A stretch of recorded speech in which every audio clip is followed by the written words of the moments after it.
6학년 2반 친구들 안녕하십니까? 드디어 선생님이 컴백을 했습니다. 지난 5월 9일에 선생님이 결혼식을 올렸고 일주일 동안 신혼여행을 다녀왔습니다. 선생님은 신혼여행으로 태국 푸켓으로 다녀왔는데요. 이 사진은 태국 푸켓의 라차섬이라는 곳에서 찍었던 사진입니다. 여러분도 다음에 한번 놀러가 보시기 바랍니다. 그럼 이제 거꾸로 교실 시작해 보도록 하겠습니다. 5월의 첫 거꾸로 교실이네요. 자, 오늘 여러분들과 함께 찍었던 사진으로 공부를 해보도록 하겠습니다. 자, 우리 반 전체 숫자 몇 명이었죠? 그렇죠. 바로 25명입니다. 25명의 학생들과 함께하는 거꾸로 교실 시작해보겠습니다. 자, 우리 반 학생 25명에 대한 반팔 티셔츠를 입은 학생 수의 비율을 한번 나타내보는 방법을 알아보겠습니다. 그럼 우리가 비율을 나타내기 위해서 제일 처음에 알아야 되는 게 뭐였죠? 그렇습니다. 바로 우리 반 학생 수가 되겠네요.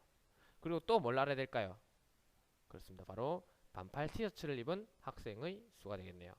우리 반 학생 수는 전체 몇 명이다? 바로 그렇습니다. 희재 대답 잘했습니다. 25명이 되겠고요. 반팔 티셔츠를 입은 학생 수는 맞습니다. 동준이 대답 잘했어요.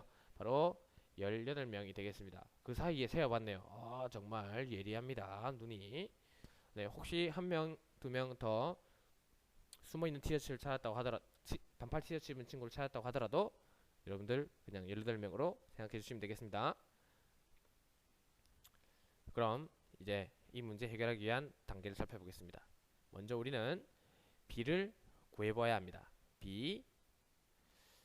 자, 우선 우리 반 학생 25명에 대한 이라는 말이 나왔습니다. 무엇에 대한.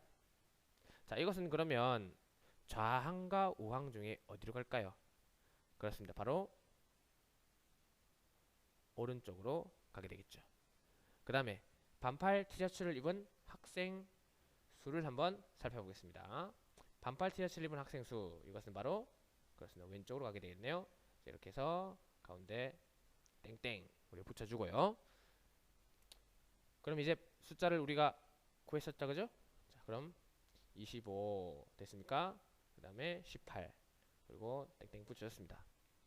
그럼 18과 25가 의미하는 것은 과연 무엇인지 알아보겠습니다. 25가 의미하는 것은 무엇이었습니까? 그렇죠. 민석이가 대답을 했네요. 바로 기준량이 되겠고요. 자, 18이 의미하는 것은 무엇일까요? 현석이 대답 잘했습니다. 바로 비교하는 양이 되겠습니다. 기준량과 비교하는 양. 여러분들이 반드시 기억을 하고 있어야 되는 개념입니다. 그럼 이 상태에서 우리는 비율을 구할 수가 있겠죠. 비율. 자, 기준양분의 비교하는 양이 되겠습니다. 자, 기준양은 그렇습니다. 바로 분모로 가고요. 그 다음 비교하는 양은 분자로 간다. 그럼 기준양의 숫자는 25였고요. 그 다음에 비교한 양은 18이었습니다. 그래서 25분의 18이 되었고요. 그 다음 25분의 18을 이제 소수로도 한번 나타내 보겠습니다. 소수로도. 그러면 어떻게 할까요? 그렇죠. 바로 분모를 10, 100, 1000 등의 숫자로 나타내는 건데요. 그럼 25를 뭘로 나타낼까? 그렇습니다. 바로 100으로 나타내 보겠습니다. 그럼 25를 100으로 나타내려면 승주 대답 잘했어요. 바로 25에다 뭘 곱한다? 4를 곱한다. 그러면 분자인 18은 어떻게 할까요? 희도 대답 잘했습니다. 바로 또 4를 곱한다. 그래서 25 곱하기 4분의 18 곱하기 4를 내주면 100분의 72가 되겠습니다. 그래서 0.72가 되겠죠. 이 되겠습니까? 자, 그럼 여기 있는 100분의 72와 0.72 모두 비율이라고 할 수가 있습니다. 25분의 18은 안 되나요? 25분의 18도 비율이라고 할 수가 있습니다. 그럼 이 상태에서 우리는 조금 더 업그레이드를 해봐야 됩니다. 업그레이드. 과연 어떻게 업그레이드를 하는지 살펴보겠습니다. 자, 비율에다가 곱하기 100을 해보도록 할게요.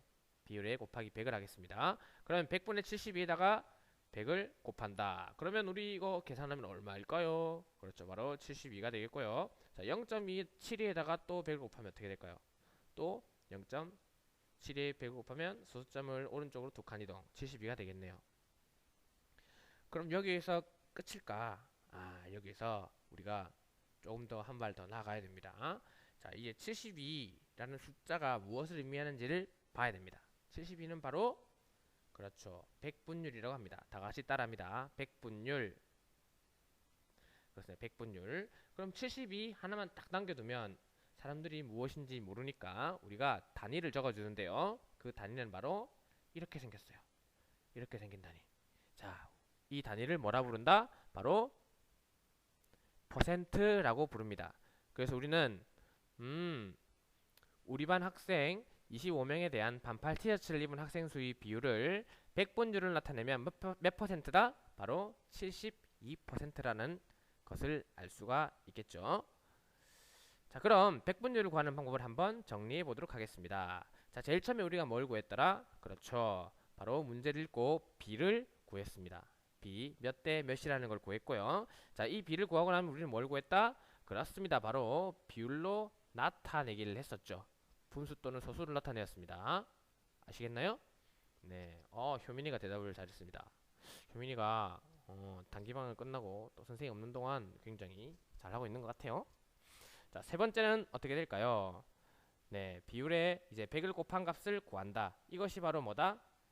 바로 백분율이 되겠습니다. 비율에 100을 곱한 값이 무엇이다? 백분율이 된다. 단위는 우리가 뭐라고 읽는다 그랬죠? 그렇습니다. 바로 퍼센트라고 그랬습니다. 자, 이제 여러분과 함께 다음 수학 시간에는 백분율을 구하는 것으로 수업을 한번 진행해 보도록 하겠습니다. 또 즐거운 수업이 기다리고 있으니까 내일 열심히 공부하도록 합시다. 여러분들 이 사전 영상을 보고 나서 오늘 배웠던 내용을 공책에 정리해 주시기 바랍니다. 그럼 내일 만나도록 하겠습니다. 고생 많았습니다.